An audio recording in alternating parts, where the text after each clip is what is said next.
నిజంగా నూతన సృష్టి అయితే, నువ్వు నూతన స్వభావం కనుక అయితే, నీలో క్రీస్తు ఉన్నాడు, నీలో క్రీస్తు ఉన్నాడు, నీలో క్రీస్తు ఉన్నాడు.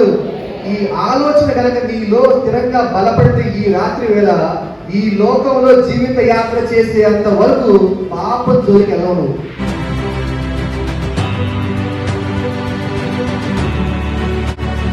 మన స్వభావాన్ని బట్టి నీతిమంతులుగా అవలేము. మన మంచి మాటలు బట్టి, మన ప్రేమను బట్టి, పేదవాళ్ళని మనము జాలిగా చూసేదాన్ని బట్టి నీతిమంతులు మనం తీర్చబడలేము. మనం నీతిమంతులు ఎలా తీర్చబడతామంటే యేసు రక్తంలో కడగబడినప్పుడే.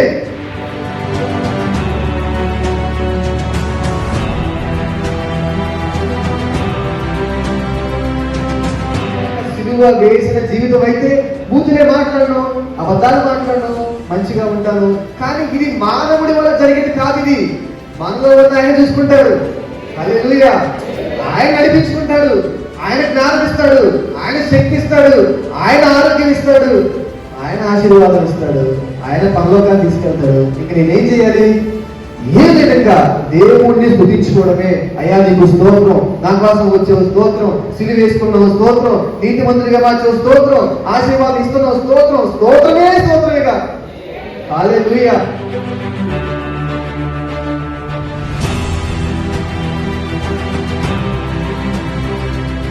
వ్యాధి కంటే పైనామము యేసు నామము, నీ బాధ కంటే పైనామము యేసు నామము, నీ శ్రమ కంటే పైనామము యేసు నామము, నీ బాధ కంటే పైనామము, అన్ని నామాల కన్నా పైనామమైన యేసు నామము కలిగి ఉంటే నువ్వు నిజంగా ఆశీర్వదించబడిన దానివే, ఆశీర్వదించబడిన వాడు.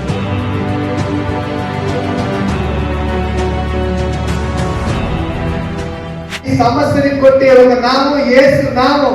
ప్రతి సమస్యకి సమాధానం ఇచ్చే నామం యేసు నామం.